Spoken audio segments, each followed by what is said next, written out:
So here we have my old Elu 1/4 inch drive small router, 900 watts, 4 amps, and it was manufactured in 1996, which is probably, I think, when I bought it. I bought it new, and at the time it was a relatively good quality and mid to higher range price wise. So just the 1/4 inch 6mm drive collet in there, variable speed, and it had a soft start as well. Unfortunately, the recent job I've just completed was one job too many, and it's finally blown up. Not sure whether there's a bearing gone or whether it's the windings in the actual motor, but it does run, but it's extremely rough and noisy, and you just don't want to run it really. It does all turn, but it's seen better days. I doubt very much if I'll try and get it repaired. Experience has told me over the years that these things, bearings or whatever, by the time you either source them yourself or send the machine away to get fixed, invariably it's the cost is far more than buying a new one. So unfortunately that's where we're at with a lot of tools these days. So it'll probably just get a really good clean up, put on the bench in the workshop here, on the shelf, sorry, just as a reminder of days and jobs past. So being this size, they're quite versatile. They're light in your hand. You can use them at different angles, especially on boats and things like that. Invariably, none of it is bench work. It's all in situ, awkward stuff. And a router of this size with two handles is very handy. Yes, you can get the smaller laminate trimmers. You can get gadgets and accessories to those with two handles and plunges and things like that. But I just like my laminate trimmer as a laminate trimmer, and have a small router like this. So the question was what to replace it with. There's various brands out there.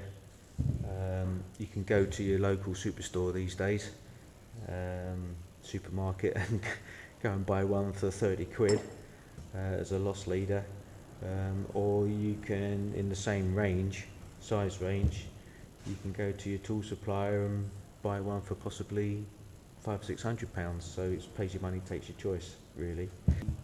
It's got a twist handle here to take your plunge. You can lock that off, which is all fine in use, but I do like the lever catches that you get, especially on the bigger routers. So that is one consideration. Another consideration is, many moons ago, around the collet here, it used to have a button that you'd press, which would engage in the spindle as a spindle lock, and so you'd only need one spanner to undo the collet. But through possibly lack of cleaning on my maintenance on my part, and also just use, I suppose, the forked element of that spindle lock eventually, instead of having two flats, went round and became obsolete, just didn't work. So I took it off and just used two spanners, and I find that works suitably well for me. I'm not changing bits regularly when I use a router like this. Usually it's a round over a bit or a straight bit, and you're just you put it in and you're using it all day. So I haven't found that too much of a problem. Variable speed, usually just running it flat out all the time, especially just using straight bits. I've only really played or adjusted the speed on larger round over bits or cove bits, things like that. But even then, on such small router bits, it's questionable whether you need to slow them down or you just have the speed and you adjust your feed rate accordingly. I suppose that's personal choice. This did have a soft electric start, which was quite handy, but there's not much torque to such a small engine. and this the on-off switch, nice sliding switch like so. And I found that handy because you can just switch it on, and then you're not actually having to hold the button on, and you can just use it and switch it off when you're done. So I had sort of mixed ideas of what to look for, so I kind of went shopping. The trend is the brand Trend is virtually identical to this in terms of setup. It still has the twist knobs, it has a sliding switch, soft start, variable speed. Virtually all the routers nowadays have a sort of universal base, depth stop, and these adjustable depth stops as well. The Trend, it came with a very nice fence, fine adjust, the plunger, so it's a single tool for your collet. It's a miniature large router in that sense. That's about 1000 watts, and it had various bits and bobs on there that I didn't really need. So a bit of hunting around, chopping around, I ended up just going with a very steady, middle of the range Makita. This is it here. As you can see, they're very similar in size. Nice soft handles on there, ergonomic handles. It's got the lever plunger adjust, which I prefer, I have to say. Seems to work very well. It has a trigger for the on-off button, and it's a constant speed. It's just 27, I think it is, 27,000 RPM. No soft start, no variable speed. It's 900 watt and it's 4 amps, so it's the same motor size. The base is the same size, universal base there. You use your little depth stop here. All quite basic really, and straightforward. And it doesn't come with a spindle lock. It just comes with 2 very basic spanners, which for me is fine. In some ways I kind of like that because it's so simple. What can go wrong there? I know some years down the line I'm not going to end up taking the things apart like I have on here. What can I say about this, having now used it for 1,000 odd feet of trenching 8mm by 20mm on the side of a boat? Well, just like this one, it's ideal in terms of size and weight for doing what I was doing. So, that's ticked all the boxes right there. Way powerful enough for 8mm bit, and has done that very well. You've got a little plastic guard on here, because obviously you go against the grain of the cutter. It's got a big arrow here to show you which way to go. So you're going from right to left, you'll be holding it this way like so.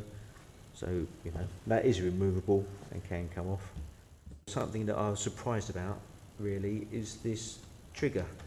Well, that's straightforward.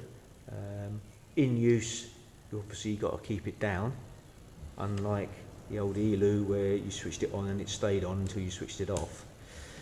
So you can, if you're using it in unusual attitudes, like with your thumb for instance, that can be a little bit awkward and increase your stress of using it, because you've got to keep that down. You can't just sort of, like before, move your grip. You have to some way or another, but of course it's designed to be used 2 hands like so really, and that is perfectly comfortable for doing that. But in addition to this trigger, I'm surprised with a trigger like this they haven't included like a operator's presence button or dead man switch or something like that, because it's plugged in, say, you just go to pick it up and it's quite easy to pick it up like that, and you're pressing the button and it's going to start. It's not like other tools where you have to press a button and then on, or like the old switch here that I can't even, you've got to quite consciously switch that on and off. So that's quite safe compared to this. And for a modern machine, I was quite surprised. So I'm going to have to remind myself a little bit more about this as I get used to using it. But that's the only downside that I think I can give it, really. Now, I mentioned a trend. It has a very nice fine adjust fence. Well, this guy just comes with this. It's just a bit of pressed out metal, a couple of bars, and you know, job done, really. It's got a couple of holes in here. I suppose if you want to increase the length of the fence, which is always helpful for going on to and off of work pieces. That's a bit narrow at the moment, but because these things are quite universal these days, I can use my old Elu one. Used to come with this guy. As you can see, it's much longer. The fence there, and it just fits straight in. So I can see that being pressed into service again at various times, but also I'll probably modify that as we go. It also comes with the standard extracting part. It fits in there. Interestingly, I've got a bit in there. I can't fit that without taking the bit out.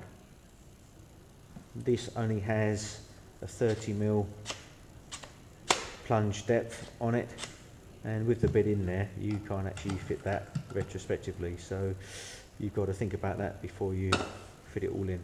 Until I've used it, it's difficult to say whether these work or not, because some are really effective, others don't seem to do much at all, so can't comment on that yet.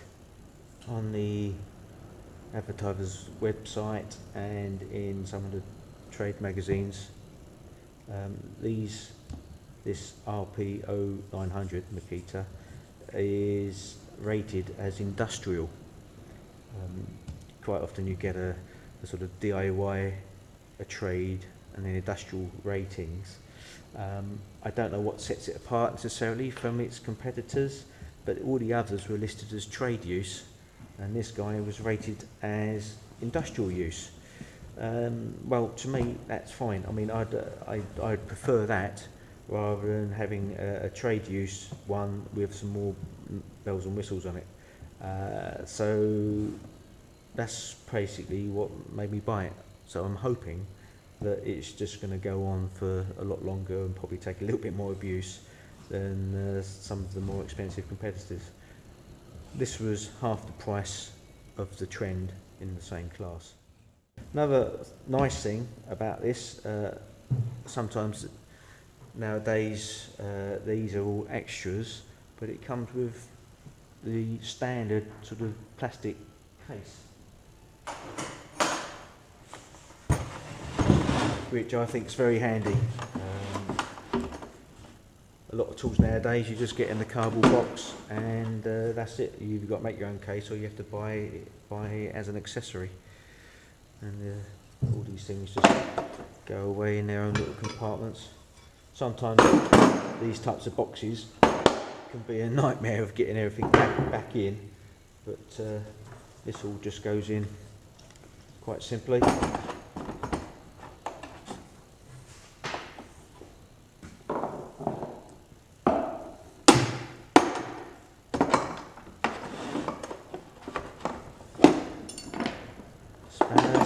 Get your spanners.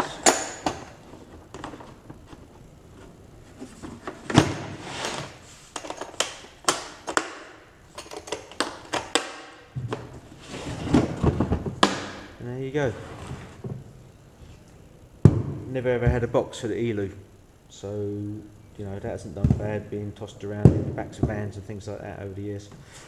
So there you go, nice little router, not very expensive for what it is. And if you're looking for a small router without any knobs and whistles or finer points, but just want something that's going to work all day, so far I would say check this one out.